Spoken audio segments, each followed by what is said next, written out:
what you had in the bundle. Yes, sir, and I got you something, too. A pair of blue denims.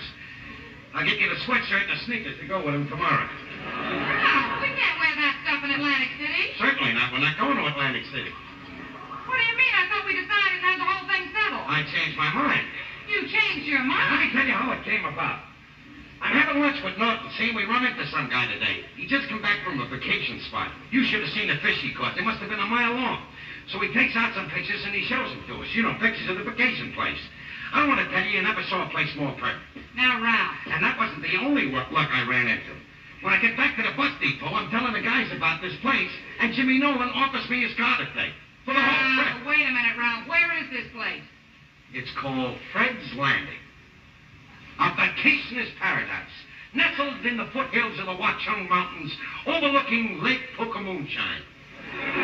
It's a real wilderness, and we can share all the fun, too. I'll get up in the morning at the crack of dawn, go down, catch some fish, then I'll come back and you can clean them, get some wood, make a fire, then we can have a bunch of fresh... Wait a minute. What's the matter? Well, if you're all through posing for the cover of Field and Stream, I'll tell you what's the matter. Well, what is it, my little speckled trout? Nothing, my little sand crab, except we're not going to Fred's Landing, we're going to Atlantic City. Atlantic City? What kind of a place is that to go for a vacation? Well, it must have something, because millions of people go there. Yeah, well, millions of people go to Fred's Landing, too. Millions? Name one. Name one. All right. Fred! Now, you listen to me, Ralph. I'm not going to any dump like Fred's Landing. Dump? Dump? What is the matter with you? This is no dump. This is a beautiful place. It's even got a legend about it. Many years ago, there were two Indian tribes living on each side of the lake. And they wanted to get together. They were always fighting each other, and they wanted to quit that and get together. So the chiefs got together, and they decided that the best way to unite the tribes would be to have one of the Indian princes marry one of the Indian braves. So one day, they get an Indian princess together with an Indian brave. No sooner do they see each other, they take a violent dislike to each other. So that made the chief so mad that they killed the Indian princess and the Indian brave. What is so romantic about that? The Indian princess and the Indian brave are buried in the same grave together with their arms around each other. That settles it, Ralph. That just settles it. Now, you listen to me. I am going to tell you something, and I want you to get it straight once and for all. I have no intention and no thought of spending my vacation in a lost wilderness. Now, it may be your idea of fun for you to catch fish and for me to clean them, but it's not mine. I am not taking the only 2 weeks that I have to relax and spend it slopping around in some mud hole. I have to work hard enough all year round in this wilderness. Every single day, I have to hang over a sink and do a wash that would choke a horse. Then I have to lug it all the way downstairs to the yard and hang it up to dry. And if it should be raining out, I've got to hang wet clothes up here in this kitchen and walk around all day with an umbrella over my head. Now, if that wasn't enough for one day, I have got to argue with the butcher, haggle with the grocer, complain to the landlord. Then, to make the whole sunshiny day perfect, you come lumbering through the door and you yell, I'm hungry, where's the eats, And now, to top it all off, you have got the colossal gall to tell me that I'm going to spend my vacation cleaning fish next to 2 damn Indians with their arms around each other.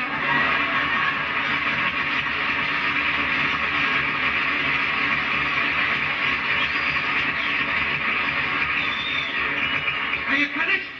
Are you finished? Are you done, through, complete? Well, let me tell you something. What do you think my life is, a block party or something?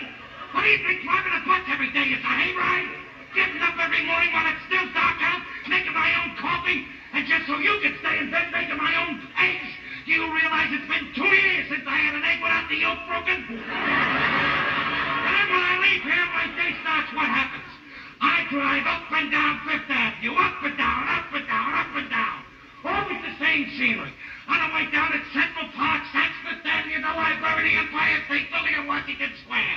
On the way up at Washington Square, the Empire State Building, the library, Saks Fifth Avenue, Central Park.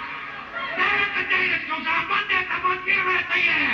And if that isn't enough, when I leave to come home expecting a decent meal, what happens? A neighbor tells me that she saw you banging a garbage man for my dinner.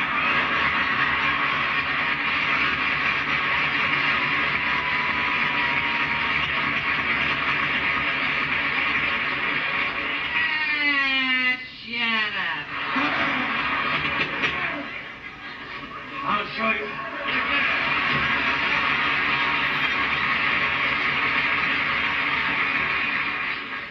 turn the hearings off?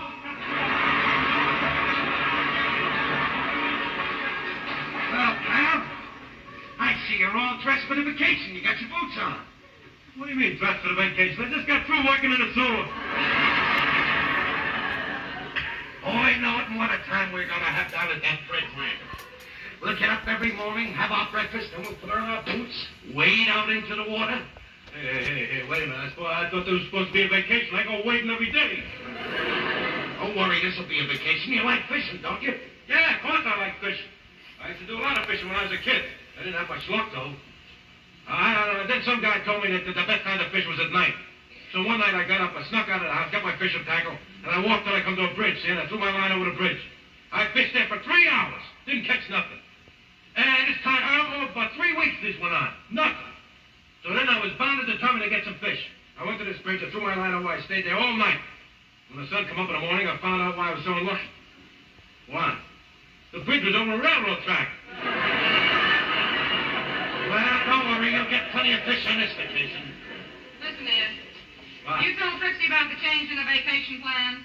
I happen to know she has her heart set on going to Atlantic City. Don't worry about it. Think she'll go where I go. Attaboy, pal. Put your foot down. Yeah? What are you going to tell her if she puts up a squawk? Very simple. I know what to say. I just tell her Atlantic City is closed for the summer.